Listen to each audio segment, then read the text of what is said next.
Hello everyone, কী অবস্থা সবার? বাংলাদেশে প্রতি বছর ফ্রি ফ্রিল্যান্সিং প্রশিক্ষণ দেয়া হয়। শুধু কি ফ্রি দেয়া হয় ব্যাপারটা কি এরকম না।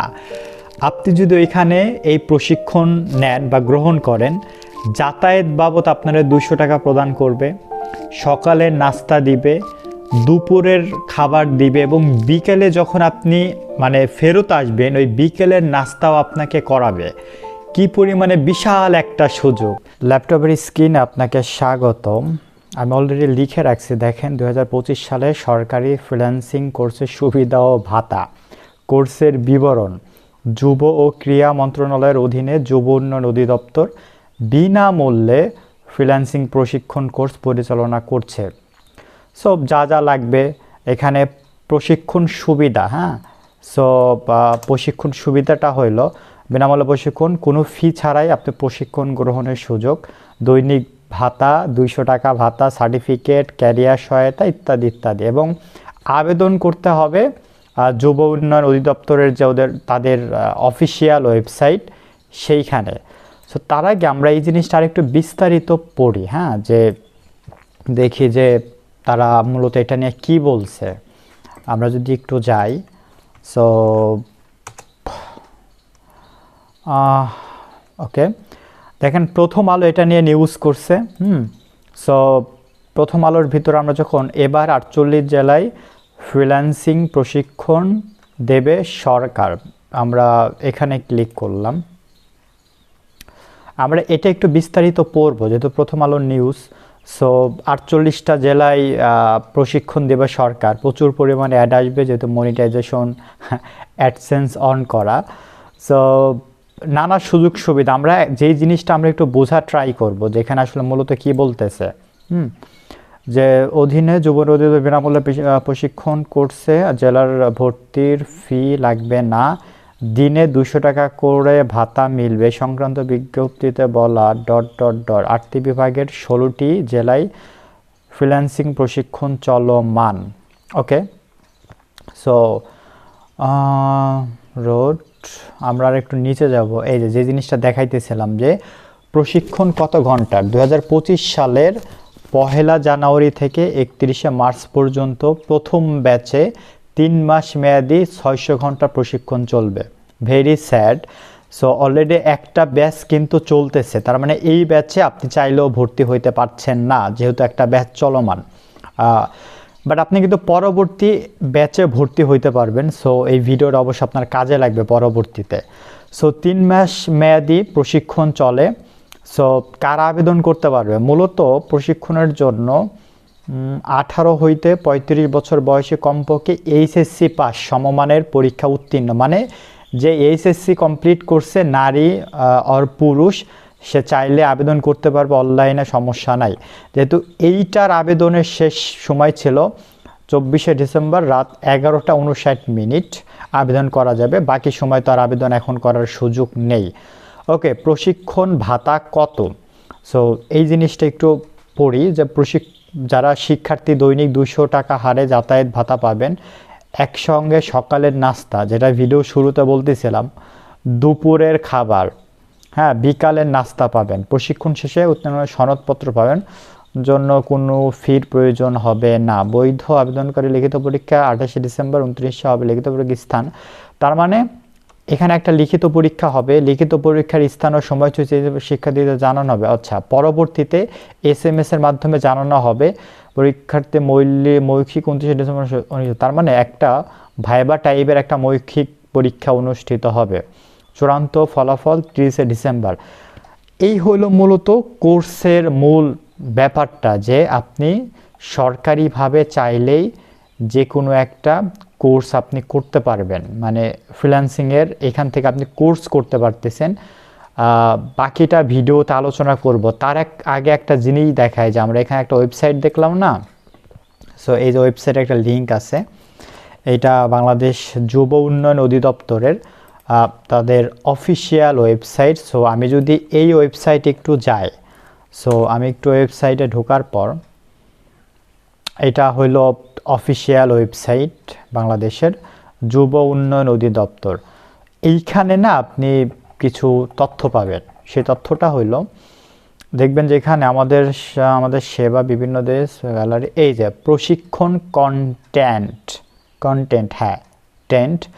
সো এইখানে যখন আপনি দেখবেন যে প্রশিক্ষণ কন্টেন্টের উপরে কি কি আছে, computer fundamental, so introduction and types, এই যে এমএস ওয়ার্ডের কিছু কোর্স এখানে থাকবে, class 6 part 1, class 6 part 2, class 8 part 2, operating system OS. So এই অপারেটিং সিস্টেমের দেখবেন আর একটা হলো গ্রাফিক্স কোর্স ক্লাস 1 থেকে 5। সো আমরা যদি একটু প্রবেশ করে ট্রাই করি, sorry that fine you request doesn't exist, আমি জানি না এটা কেন দেখাইলো, বাট হইতে পারে। সো গ্রাফিক্সের কোর্সগুলা, সো এই জায়গাটা না আমার কাছে মনে হয় যে আমি একজন বাংলাদেশি হিসাবে যে আমি এখানে আসব, এখানে হিউজ কোর্স থাকবে, একদম ফ্রি কোর্স থাকবে, আমি আমার মতো করে কোর্স এখান থেকে করে নিব, আমি শিখব। হ্যাঁ, যদিও এটা যেহেতু যুব উন্নয়ন অধিদপ্তরের আন্ডারে বাংলাদেশ, বেসিক্যালি তথ্য প্রযুক্তির ওয়েবসাইটে যখন আমরা যাব, তথ্য মন্ত্রণালয়, সো সেখানে লাইক পাওয়ার কথা, বাট আমি এটা যুবকদের উদ্দেশ্যেই বলতেছি যেহেতু এই ওয়েবসাইটে আসছি। সো এইখানে আমরা চাই যে যুবকদের জন্য ফান্ডামেন্টাল যে সমস্ত কোর্স আমাদের স্কিলকে ডেভেলপ করবে ওই কোর্সগুলো এখানে থাক। হ্যাঁ, এবং আমরা এখান থেকে ফ্রিতে। এখন প্রশ্ন হচ্ছে, এত সুযোগ সুবিধা দেওয়ার পরও কেন সরকারিভাবে মানুষ কোর্স করার পর কেউ বলতেছে না যে ভাই আমি সরকারিভাবে কোর্স করছি, দেন আমি একজন সার্টিফাইড ফ্রিল্যান্সার, আমি ফাইবারে, আপওয়ার্ক অথবা লোকাল মার্কেটে আমি এই কাজ করতেছি, মানে সাকসেস রেশিও এত কম কেন? আমি এটা নিয়ে খুব ঘাটাঘাটি করছি ইউটিউবে, গুগলে, যে কারা সরকারিভাবে ফ্রিল্যান্সিং শিখে সে আসলে অনেক বড় কিছু করছে এবং তার কোনো ইন্টারভিউ আছে কিনা। খুব কম, মানে না বললে চলে এইরকম। অধিকাংশ মানুষ টাকা দিয়ে কোর্স কিনে শিখছে, সে নিজেরে ওই জায়গায় নিয়ে গেছে, ওই তার খরচ হয়েছে, তার মানে ফ্রিতে সে শিখে না, যেহেতু সরকারিভাবে ফ্রি। প্রবলেমটা আসলে কোথায়, কেন মানুষজন আগ্রহ হারাচ্ছে? একথা সত্য, একটা দেশের সরকার যে সুযোগ সুবিধা এই ফ্রিল্যান্সিংয়ের জগতে দিতে পারবে, একটা নন গভর্নমেন্ট বা প্রাইভেট কোনো প্রতিষ্ঠান কিন্তু সে অতটা সুযোগ সুবিধা দিতে পারবে না। কিন্তু মানুষ কেন সরকারি এই সুযোগ সুবিধা নেওয়ার বদলে প্রাইভেট প্রতিষ্ঠানে গিয়ে সে কোর্স কিনতেছে এবং কেনার পর সে ওইখানে শেখা ট্রাই করে? সে কি ওইখানে সাপোর্টকে অনেক বেশি ভালো পায়? তাকে কি কেয়ারিং কি প্রাইভেটভাবে সে টাকা দিয়ে যখন জয়েন করতেছে তাকে কি ওইখান থেকে কি অনেক বেশি ভালো তাকে সার্ভিস দেয়া হচ্ছে? নাকি সরকারি যে সমস্ত প্রতিষ্ঠান বা সরকারিভাবে যে কোর্সগুলো করানো হচ্ছে সেগুলো আসলে আগের যুগের, মানে অনেক আগের, হ্যাঁ, বা নতুন যে আপডেট যে ভার্সনগুলা, যে স্কিলগুলা, সেগুলা কেন শেখানো হচ্ছে না? দেখেন, বাংলাদেশকে অর্থনৈতিকভাবে ডেভেলপ করার জন্য আমাদের নিজেদের থেকে স্কিল গ্রো করে ইন্টারন্যাশনাল মার্কেট থেকে যখন আমরা রেভিনিউ জেনারেট করা শুরু করব বা ডলার ইনকাম করা বা যে কোনো কারেন্সিতে ইনকাম করা শুরু করব, তখনই কিন্তু আমরা আস্তে আস্তে বুম করা শুরু হইলো, তাই না? একটা জিনিস সব থেকে বড় এক্সাম্পল, আজকে আমরা ফেসবুকের কথা বলি। ফেসবুক আমেরিকার একটা দেশীয় একটা প্রোডাক্ট, তাই না? মার্ক জাকারবার্গ সে এই জিনিসটা তৈরি করছে, সারা হোল ওয়ার্ল্ডে সেটা ছড়াই দিছে। এখন প্রতি 2 জনে একজন কিন্তু ফেসবুক চালায়। ফেসবুক থেকে বাংলাদেশ থেকে যে পরিমাণ অ্যাড রান করা হয়, কোটি কোটি টাকার হিসাব বললাম। সো এই টাকাটা যাইতেছে কোথায়? আমেরিকায় যাইতেছে, তার কাছে যাইতেছে। আজকে যাওয়ার কারণে America day by day develop হইতেছে। সিমিলার জিনিস, যে আমরা যখন আমাদের দেশকে ডেভেলপ করতে যাব, তখন আমাদের যে উদ্যোক্তা হওয়া, নিজে কিছু তৈরি করা, নিজের একটি স্কিল তৈরি করা, যেই স্কিল দিয়ে আমরা ইন্টারন্যাশনাল মার্কেট থেকে আমরা টাকা পয়সা নিয়ে আসতে পারবো, আমরা অর্থ নিয়ে আসতে পারবো। যখনই নিয়ে আসবো তখন কি এই অর্থটা আমাদের দেশে মানে অ্যাড হইতেছে, আমি অর্থনৈতিক সচ্ছলতা আমার আসতেছে, গভর্নমেন্টকে তো আমাকে ট্যাক্স দিতেই হবে, তাই না? তারপরে সেও কি একটা রেভিনিউ পাচ্ছে। এই যে উদ্যোক্তা হওয়ার যে মাইন্ডসেট, এই মাইন্ডসেটটা আমাদের দেশের জনগণের মধ্যে আসা দরকার। বাংলাদেশ সরকার সে যদি বড় বড় উদ্যোগ নেয় যে এই যে একটা সেক্টর, টেকনোলজি, প্রযুক্তি, ফ্রিল্যান্সিংয়ের যে একটা বিশাল সেক্টর, এখন আমরা আর্টিফিশিয়াল ইন্টেলিজেন্সের যুগ, এখন এই টাইমটা আমরা অলরেডি পার করতেছি। আমরা কিছুদিন আগে দেখলাম ফ্রান্সে, প্যারিসে মেবি একটা আর্টিফিশিয়াল ইন্টেলিজেন্সের যে সামিটটা হইলো। কেন হইলো? কারণ এখানে পৃথিবীর সকল টপ লেভেলের রাজনৈতিক নেতা, ব্যক্তিত্ব, বড় বড় মাপের মানুষ ছিলেন যারা পৃথিবীকে নেতৃত্ব দিচ্ছেন, তাই না? সো এই মানুষগুলা কেন মিট করলো? সবাই বুঝতেছে আগামীতে এআই এর যুগ আসতেছে।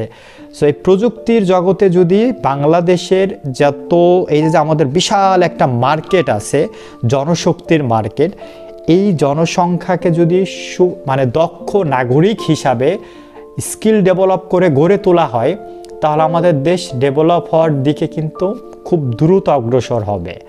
সো যে যার যার জায়গা থেকে স্কিল ডেভেলপ করা এবং সরকারি যে কোর্সগুলা, এগুলোর উপর যদি আরেকটু বেশি নজর দেওয়া হয়, তাহলে কিন্তু একটা শ্রেণীর মানুষ, ধরেন একটা সিম্পল উদাহরণ দেই, আমার কোর্স কেনার টাকা আছে ভাই, আমি কোর্স কিনলাম, কোনো সমস্যা নাই, কিনেন আপনি। বাট যে ব্যক্তিটা আসলেই টাকা পয়সার প্রবলেম, তার তো কোর্স কেনার সামর্থ্য নাই, সে সরকারিভাবে যদি ফ্রি শিখে সমস্যা কি? শিখার পর তাকে যদি সাপোর্টটা দেয়া হয়, ওই সাপোর্টটা পাওয়ার পর সে যদি একটা টপ লেভেলের ওই জায়গায় পৌঁছাতে পারে, বা টপ লেভেলের পৌঁছাইতে হবে, ব্যাপারটা তো এরকম না। সো তার অর্থনৈতিক বা তার কর্মসংস্থান সে যদি সৃষ্টি করতে পারে, তাহলে আমাদের দেশ কি আগাই গেল না? এই যে মূল বিষয়টা, এই বিষয় নিয়ে সবারই কাজ করা উচিত, চিন্তা ভাবনা করা উচিত, এবং আই হোপ যে একদিন বাংলাদেশ খুব ভালো কিছুই করবে ইনশাআল্লাহ।